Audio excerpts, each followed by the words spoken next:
Hello, Midwest! It's me, Mrs. Cracker, coming at you from my living room. Currently my living room.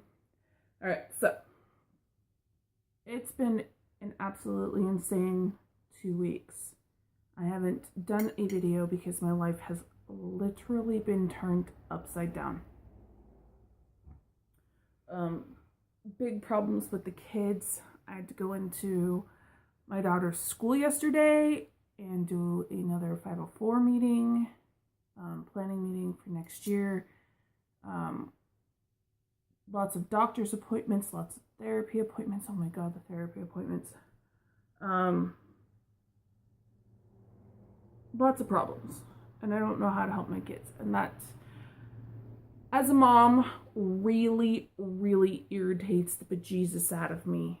I do not like not knowing how to help my kids. Yeah,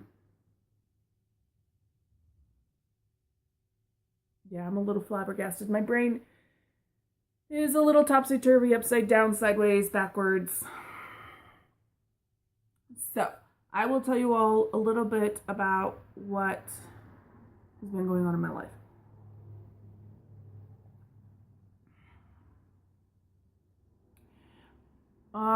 My husband and I our house is in complete and utter disarray, and I will show you towards the end of this video what I'm talking about. Our landlord has decided that he is going to raise our rent a little under $400 a month more than what we are currently paying. What we are currently paying for this house puts us at the top of our budget. We have very little wiggle room, very little extra money left over each month. We cut out a lot of expenses a few years ago, cut out more last year, just to try to get enough to put some away for a down payment for a house. Now, I've talked to you guys about the fact that my husband and I are trying to buy a house. So that leaves us in a very sticky situation. We have to be out of here by the end of next month, because we're not going to pay a ridiculous amount of money for this place. I was gonna say something really nasty, but I'm not. We've been here for 5 years. It's the longest that we have. Ooh, sirens. It's the longest that we've stayed in one place.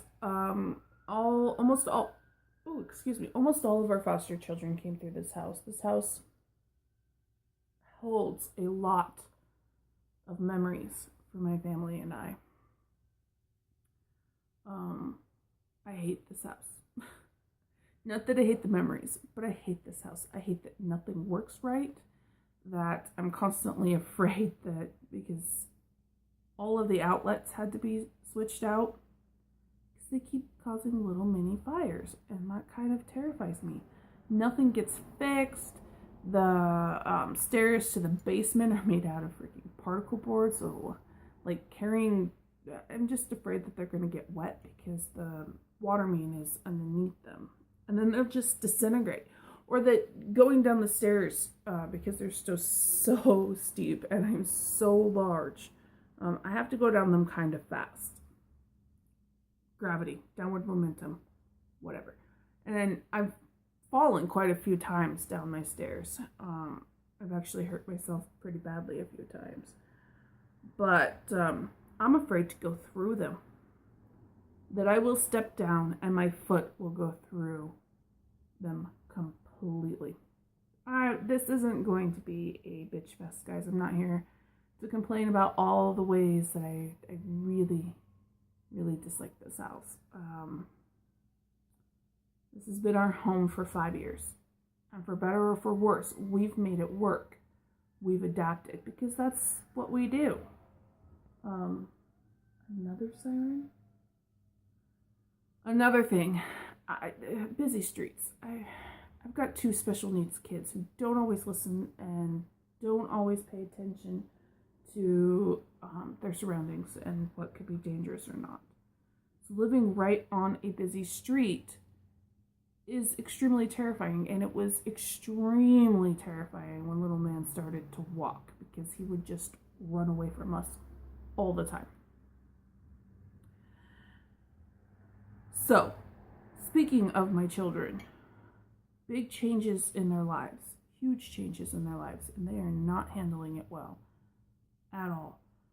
We've seen an uptick in behaviors at school, grandma's house, on the road.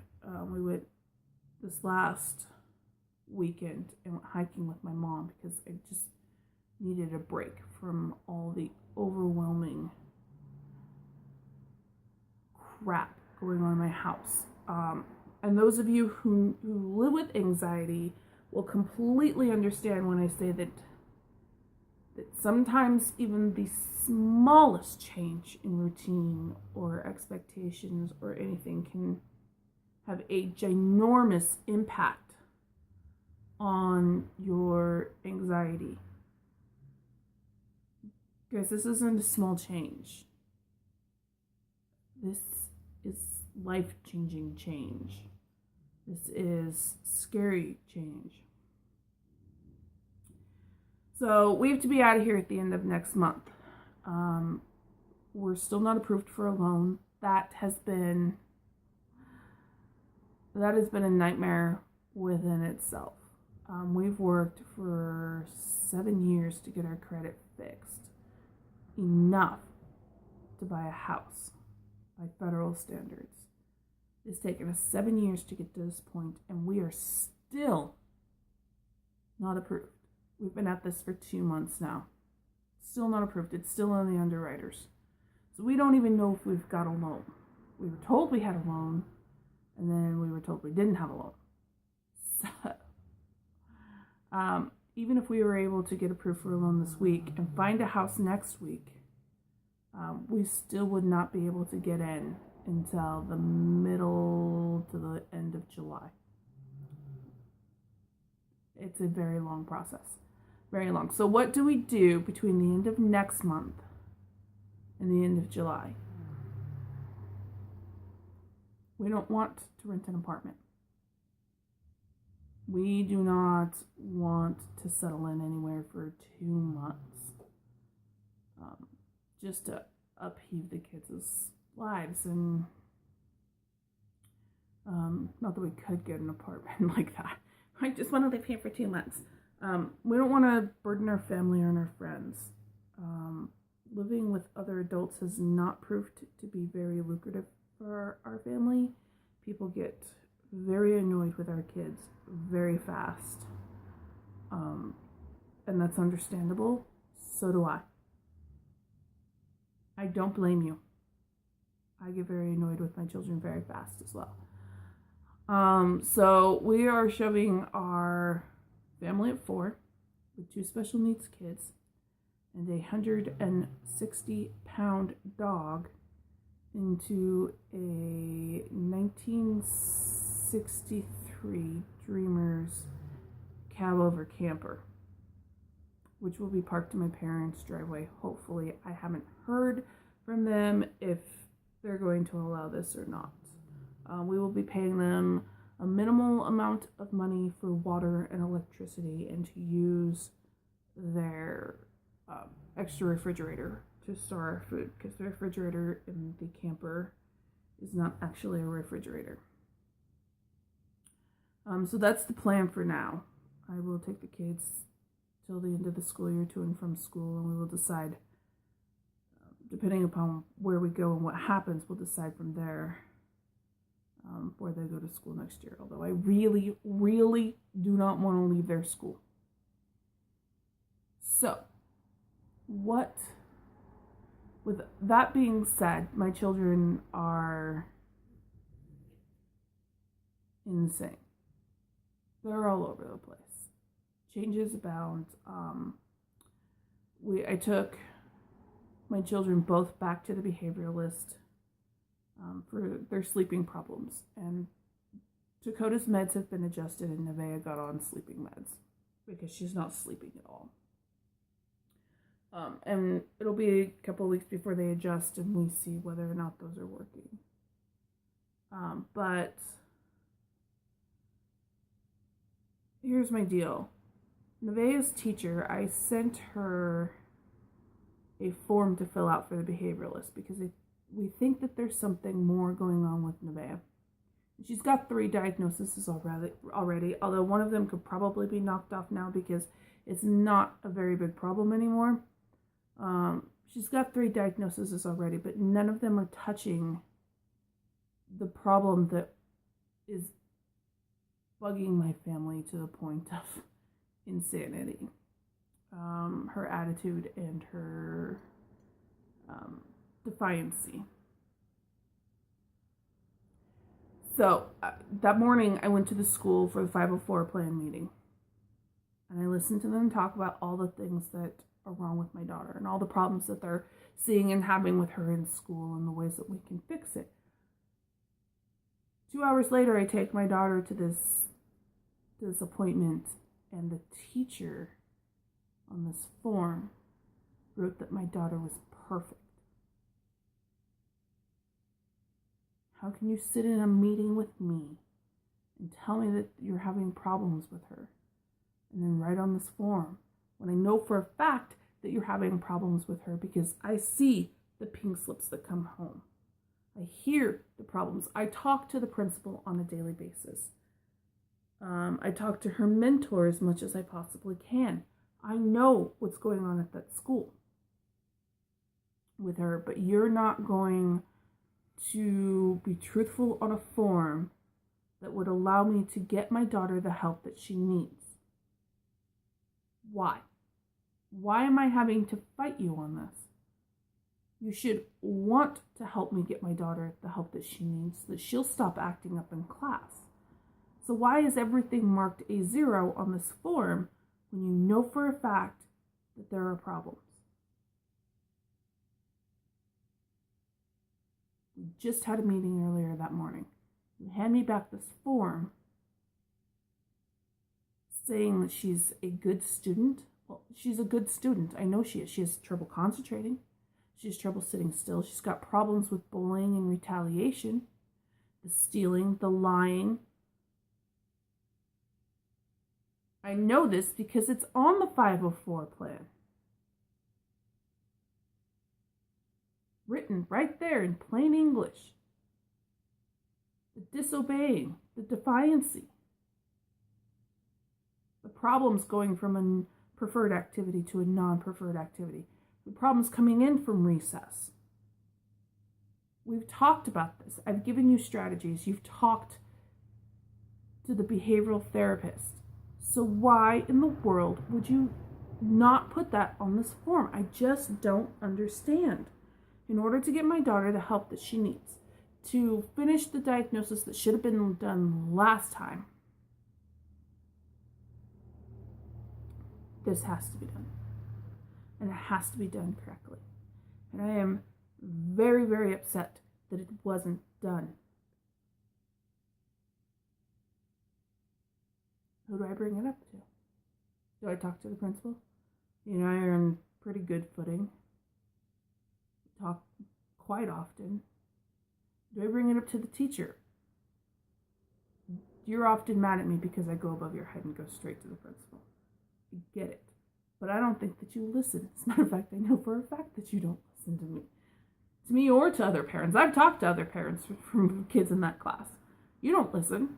My daughter has a problem with a particular student in that class, and I've asked her to not have them sit at the same table. And it took me going to the principal for you to separate them.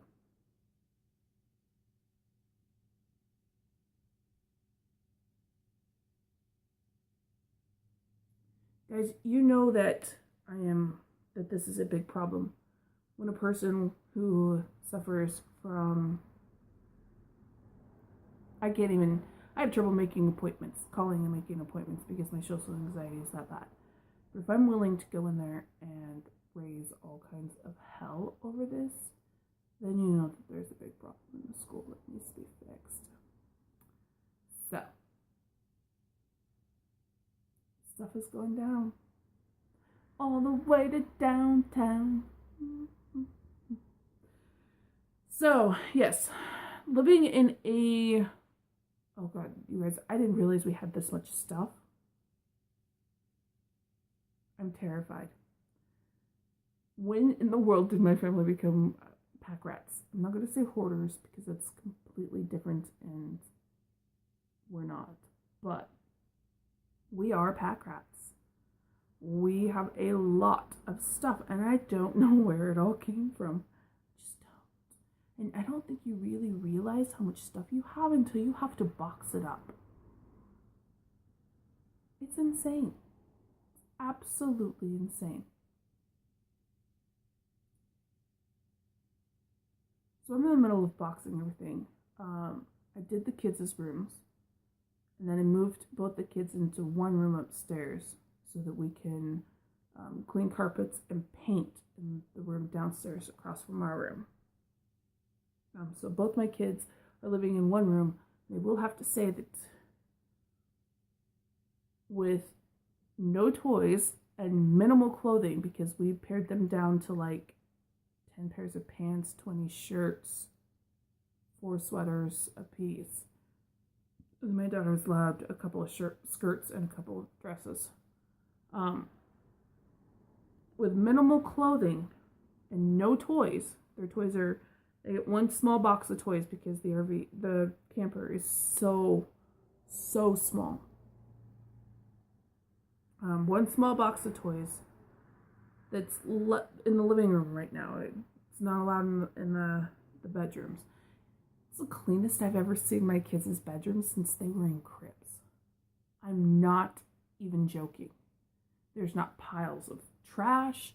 There's not piles of clothes. They don't go in there and play. They stay out here in the living room. I'm really kind of liking this. I think it will continue wherever we end up. Not them living together. That does not make me a happy camper. I like them having their own separate rooms so that when they're nasty to each other, I can go, separate, I'm done. But it is the cleanest I have seen their room.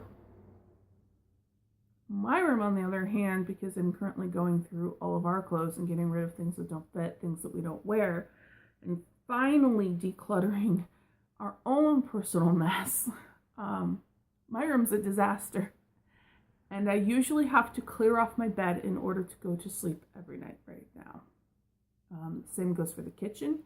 Counters are filled with stuff as we are going through and deciding what we're donating, what we're going to try to sell, or just plain throwing away. We just want to get rid of a lot of extra stuff. I don't want to have to move it. We have to rent a storage unit for the 2 months that we will be staying at my mom's house, hopefully, fingers crossed. And I don't want to have to pay for a super large one or more than one. So I don't want to move all of this stuff. I know that we have to move it twice, to the storage unit and then to wherever we move. And it's already a lot of stuff. And I've only gone through 3.5 rooms. And I have boxes upon boxes. I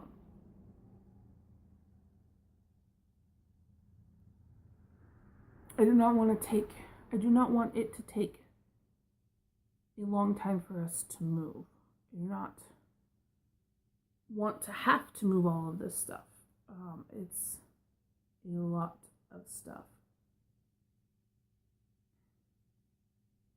So, that's what's going on in my life. And it's been crazy, and I haven't dealt with it very well. My diet has gone down the tubes because by the time I am done trying to fix the RV so it's livable, you can watch that process on my husband's page, The Only Sir Crackers, or Sir Crackers Garden, here on YouTube. We are documenting that process. And we had started that process before we found out that we were going to have to live in the thing. So now there's a sense of urgency to everything that we're doing there.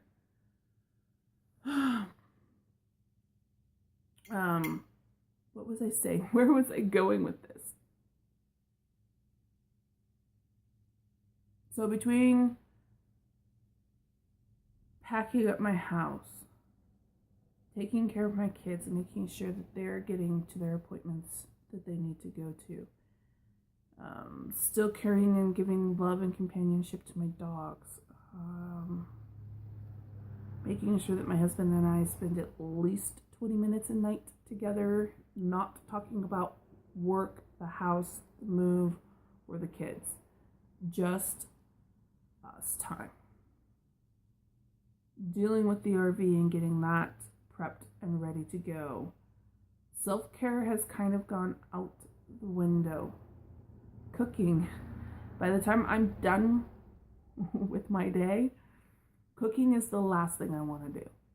So we've eaten out quite a bit, and it's put a dent in our budget, which we really can't afford right now. We really need to stay on top of this.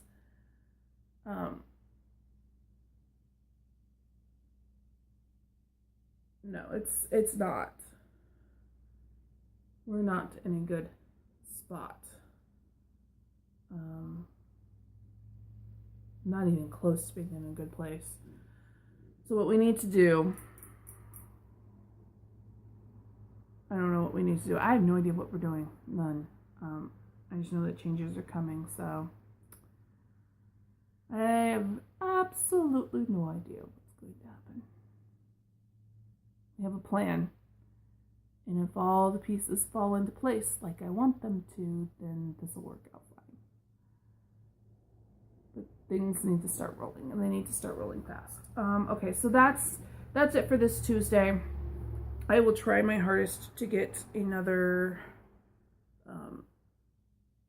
video up on Thursday.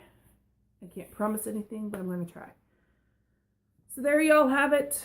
Thank you for joining me for coffee. Oh, I was going to show you the house. How we are currently living. So this is what my house currently looks like.